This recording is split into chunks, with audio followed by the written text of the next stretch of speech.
تو دین شعبدے بازی کا نام، ایک جو ہمارے ملک میں اللہ رسول کا اتنا تعارف نہیں ہے جتنا ولیوں کا تعارف ہے۔ ولیوں کا تعارف کرنا، ان کی زندگی پڑھنا ہمارے ایمان کا حصہ ہے، لیکن ہم ہندی معاشرت سے متاثر ہیں۔ ہم نے ولیوں کو بھی اللہ کے قریب پہنچا دیا اور جھوٹی سچا جو کچھ چاہا لکھ دیا۔ اس امت نے دین کو بچایا ہے سند کے ساتھ، یہ تھوڑا ہے کہ جو مرضی لکھا ہوا آمین۔ شیخ عبدالقادر جیلانی رحمۃ اللہ تبارک و تعالی علیہ پیران پیر ہیں، اس میں کوئی دوسری رائے ہے ہی کہ وہ ولایت کے مقام میں سب سے اوپر ہیں، اللہ نے ان کو یہ مقام دیا ہے۔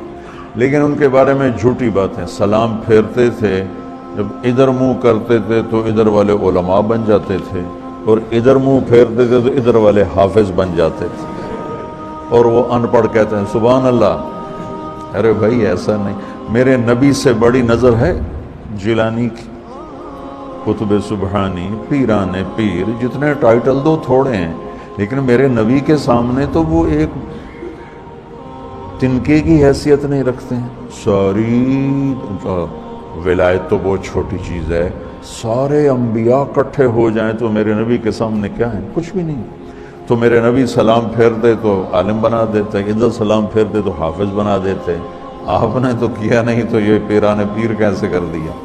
یہ اس قسم کے جھوٹے قصوں نے وہ دین کا حلیہ بگاڑ دیا، دین کی شکل بگاڑ دی۔ کیا پیرانوں تو سارے مننے ہیں، اللہ دے ولیاں دا کوئی انکار ہے بھلا؟ ہر پیر صاحب دا کوٹا ہے اللہ کو اندر وچوں لے کے دے دیندا کہ پتر کون دیتا ہے، وہ سمجھے پیر ہی دیتا ہے، پیر جگی پتر دیویں آ۔ ہمارے چینل ایجو آفیشیل کو سبسکرائب کریں اور نئی اپڈیٹس کے لیے گھنٹی کے بٹن کو ضرور دبائیں۔ اور سورۃ فاتحہ کا خلاصہ ایاک نعبد و ایاک نستعین، یا اللہ صرف تیری بندگی، یا اللہ صرف تجھ سے مدد، ایاک سارے طرفوں سے،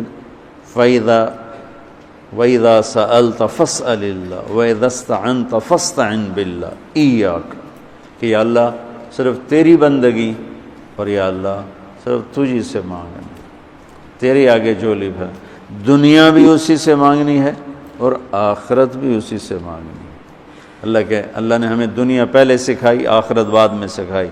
ربنا آتنا فی الدنیا حسنۃ وفی الآخرۃ حسنۃ وقنا عذاب النار۔ تو سارے آسمانی کتابوں کا خلاصہ یہ ایک جملہ ہے، ایاک نعبد۔ اور بندگی صرف نماز نہیں بلکہ پوری زندگی اللہ کی چاہت میں گم ہو جائے، ڈھل جائے، اور ہر ضرورت میں اللہ کی طرف ہاتھ اٹھے، مخلوق کی طرف ہاتھ۔ ایک ہوتا ہے ایک دوسرے کی مدد کے لیے، وہی اپنا ٹریکٹر دینا، یار میری ہمارے ہاں ہم نے اپنی مثال دینی، جب ایک دم زمین تیار کرنے کا وقت آتا ہے تو وہ 3 ٹریکٹر بھی کافی نہیں ہوتے، تو ہم کہتے ہیں جی ذرا اپنا ٹریکٹر بھیج دینا، ایک ہی دن میں ہماری زمین ساری تیار ہو جائے۔ یہ ایک دوسرے کی امداد باہمی ہے۔ مدد جہاں انسان بے بس ہے، صرف اللہ ہی کر سکتا ہے، ان چیزوں میں اللہ کے سامنے جھولی پھیلانا، اسی کو پکارنا، اسی کے آگے ہاتھ پھیلانا اور اسی کے آگے سر جھکانا۔ تو سورۃ فاتحہ کو مجھے کوئی یاد پڑتا ہے، ایک دفعہ میں کہیں پڑھا تھا کہ اللہ اپنی ذات کو اتنے خوبصورت انداز میں بیان کرتا ہے، الحمدللہ رب العالمین الرحمن الرحیم مالک یوم الدین۔ یہ تو غیب کے صیغے کے ساتھ بات ہو رہی، لیکن اللہ اپنی ذات کو اس قدر خوبصورت انداز میں بیان کرتا ہے کہ ان 4 لفظوں میں اللہ سامنے آ جاتا ہے، تو سننے والا اللہ کو سامنے دیکھ کر کہتا ہے ایاک نعبد، تیری ہی بندگی کرتے ہیں، وایاک نستعین، تجھ سے مانگتے ہیں، کیونکہ اللہ کو دینے کے لیے کہیں سے مانگنا نہیں پڑتا۔ وہ میں تھا گاؤں میں، تو ایک ہمارا رشتہ دار برادری، میں نے سب سے دوستی لگا کے رکھی، سب سے ملتا ہوں۔ مجھے کہنے لگا طارق میاں بندہ تو بڑا چنگا ہے، پر تو وابیاں نہ رل گئے کیا وابی کون ہوندے ہے کہ جڑے پیراں نوں نہیں مندے ہے کہ پیراں نوں تو سارے مننے ہیں اللہ دے ولیاں دا کوئی انکار ہے بھلا ہاں یہ آنے ہے بھائی پیر پتر نہیں دے سکتا تو پیر دعا دے سکتا ہے پتر تو اللہ دینا کہ یہ تو گل ہر پیر صاحب دا کوٹا ہے اللہ کو وچوں لے کے دے دینا سمجھو ہر پیر صاحب کا کوٹا ہے اس کوٹے میں سے اللہ سے لے کر دے دیتا ہے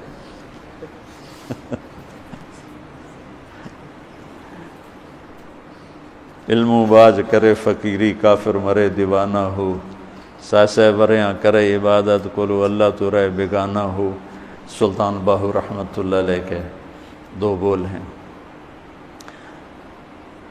تو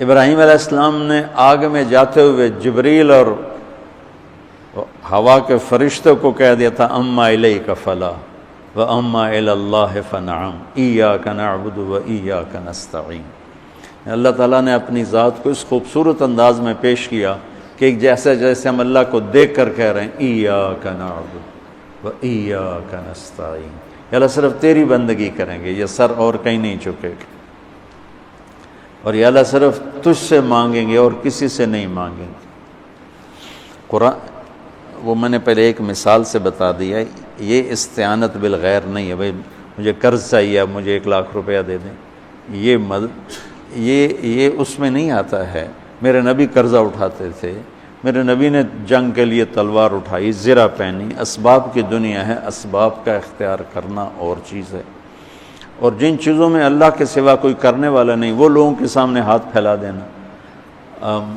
ہم لیا گئے تو وہاں ایک پیر جگی گدی تھی تو ان کے پیر صاحب سے ملاقات کی انہوں نے بہت محبت کی تو ہم فاتحہ پڑھنے گئے تو وہاں ان پڑھ عورتیں بیٹھے پیر جگی پتر دیویں آ پیر جگی پتر دیویں آ اللہ ان کو معاف کر دے گا ان کو پتہ ہی کوئی نہیں ہے کہ پتر کون دیتا ہے وہ سمجھو پیر ہی دیتا ہے پیر جگی پتر دیویں آ تو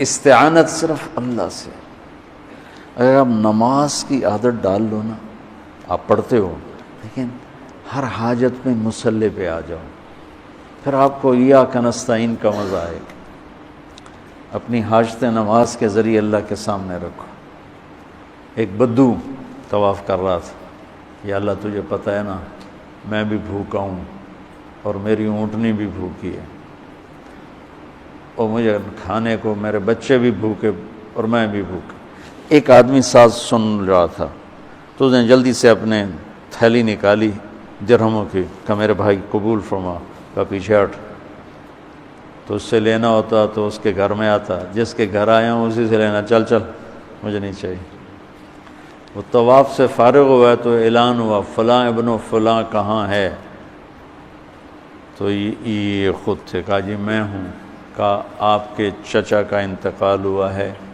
تو انہوں نے اپنی ساری وراثت آپ کے نام کر دی ہے چونکہ ان کی اولاد کوئی نہیں تھی تو 1 منٹ میں اللہ تعالیٰ نے قبول فرمائی ہشام بن عبد الملک اور سالم بن عبداللہ بن عمر بیت اللہ کا طواف فرما رہے تھے تو ہشام نے کہا سالم کوئی ضرورت تو بتاؤ تو وہ کہنے لگے اللہ کے گھر میں ہو کر میں اللہ کو نہ بتاؤں تمہیں بتاؤں کتنے شرم کی بات تو ہشام چپ ہو گیا ہشام بادشاہ تھا بنو امیہ کا تو جب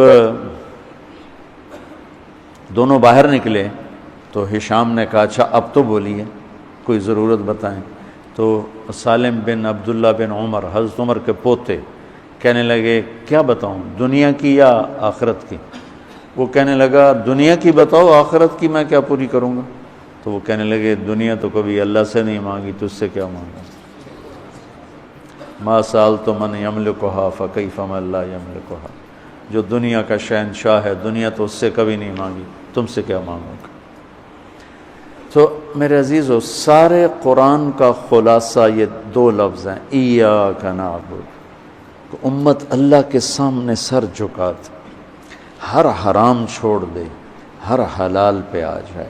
بندگی صرف نماز نہیں ہے، بازار کی بندگی کیا ہے؟ سچائی، ناپ تول کا پورا ہونا، وعدے کو وفا کرنا، کھوٹ ملاوٹ سے بچنا، یہ بازار کی عبادت ہے۔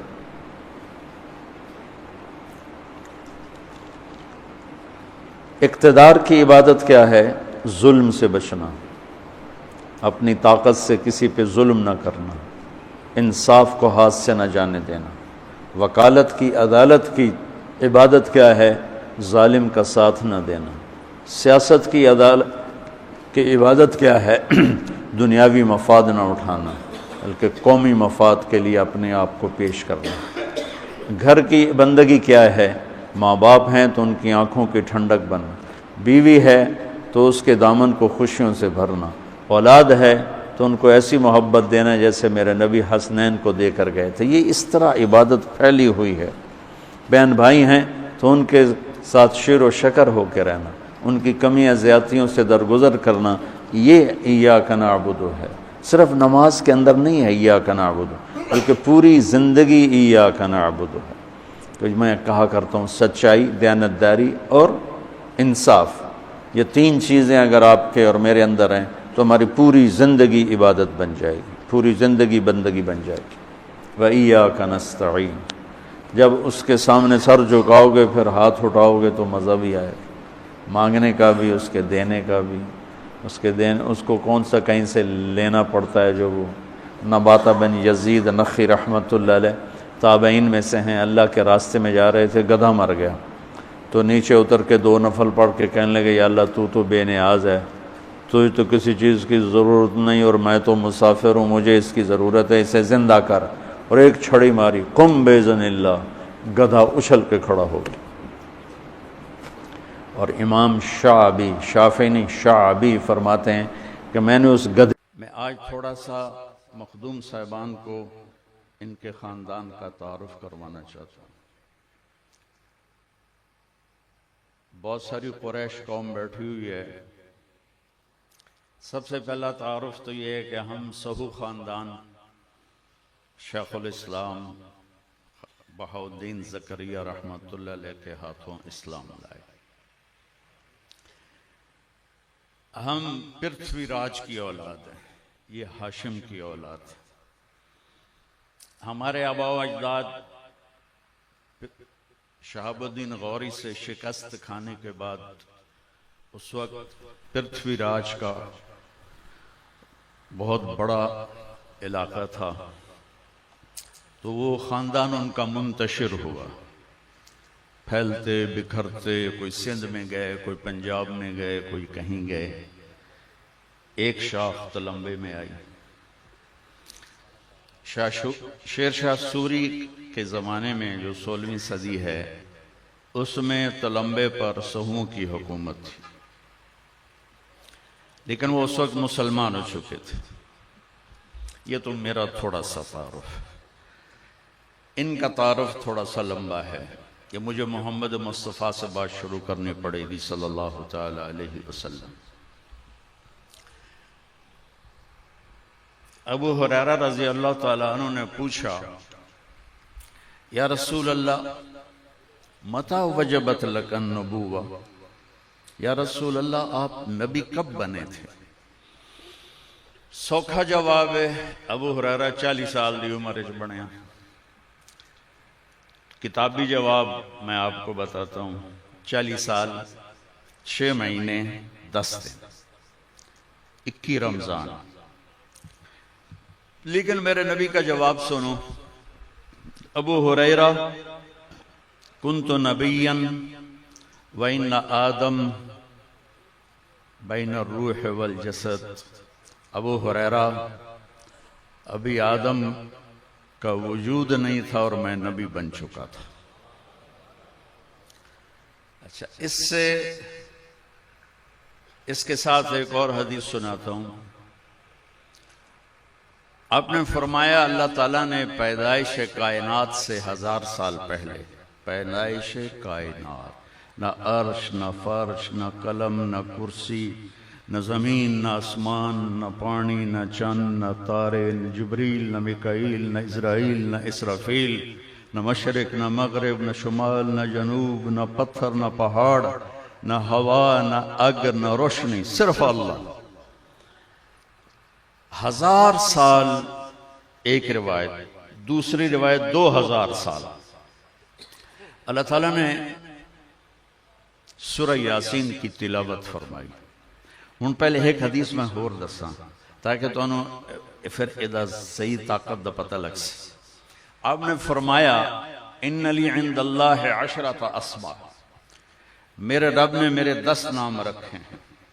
انا محمد و احمد والماحی والحاشر والعاقب والفاتح والخاتم و ابو القاسم و طٰہٰ و یاسین۔ ہن تسی سارے بولو یاسین۔ یاسین کیندا نام ہے؟ اللہ نے رکھیا ہے کیندا؟ اپنے نبی دا۔ ٹھیک ہوگی گل؟ اچھا، پہلی حدیث کی سنائی کہ ابھی آدم کا نشان بھی نہیں تھا اور میں نبی بن گیا تھا۔ دوسری حدیث کی سنائی کہ 1000 یا 2000 سال پیدائش کائنات تو پہلے اللہ تعالیٰ نے سورہ یاسین پڑھی۔ اور یاسین سنو ذرا، یاسین نو قرآن دا دل آکھیا جاندا ہے۔ یاسین والقرآن الحکیم انک لمن المرسلین۔ 2000 سال پہلے اللہ تعالیٰ کہہ رہا ہے یاسین مجھے قسم ہے قرآن کی، آپ میرے رسول ہیں۔ آپ وہاں کہا جاتا ہے جہاں لوگ، جیسے آپ لوگ بیٹھے میں کروں آپ لوگ، تو کوئی ہستی کو وجود مل چکا ہے جس سے اللہ تعالیٰ کہہ رہا ہے آپ میرے رسول ہیں علی صراط مستقیم۔ اللہ تعالیٰ نے، اللہ کے نبی نے فرمایا، اللہ نے ساری آدم کی نسل کو دیکھ کر اس میں سے عربوں کو چھانٹا، پھر عرب کی نسل میں سے اللہ تعالیٰ نے مضر کو چھانٹا، پھر مضر کی نسل میں اللہ نے قریش کو چھانٹا، پھر قریش کی نسل میں اللہ نے ہاشم کو چھانٹا، اور ہاشم کی نسل میں اللہ نے میرا انتخاب فرمایا۔ اچھا، مجھے ایک فضیلت حاصل ہے، میری ماں بھی مخدوم صاحب کے خاندان سے، مخدوم بہاؤدین زکریا رحمۃ اللہ علیہ کے 7 بیٹے تھے۔ یہ صدر الدین کی اولاد بیٹھے ہیں، ساڑھی ماں کسی اور دی بڑھ دی تھی۔ اچھا، وہ ہمارے جو نانکے ہیں وہ کہتے تھے ہم ہاشمی قریشی ہیں، یہ صرف اپنے آپ کو قریشی کہتے ہیں۔ تو میں نے اس کی جستجو کی کہ ایویں تو گل نہیں بن جاندی، صدیاں تو ہاشمی قریش، انہوں نے پتہ ہی کوئی نہیں یہ کڈے بڑے بندے ہیں۔ میں انہوں نے دسی جانا، اس کالی وزیر بن کے خوش ہوئے بیٹھے۔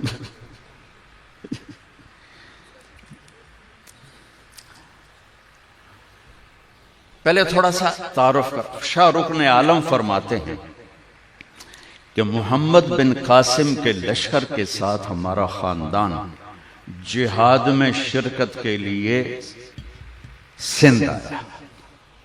سندھ کا جو اس وقت فتح کے بعد مسلمانوں نے جو کیپٹل بنایا وہ منصورہ، سانگڑ کے پاس، کوئی سندھی بیٹھا ہو تو اس کو پتہ ہوگا، سانگڑ کے پاس کھنڈر ہیں۔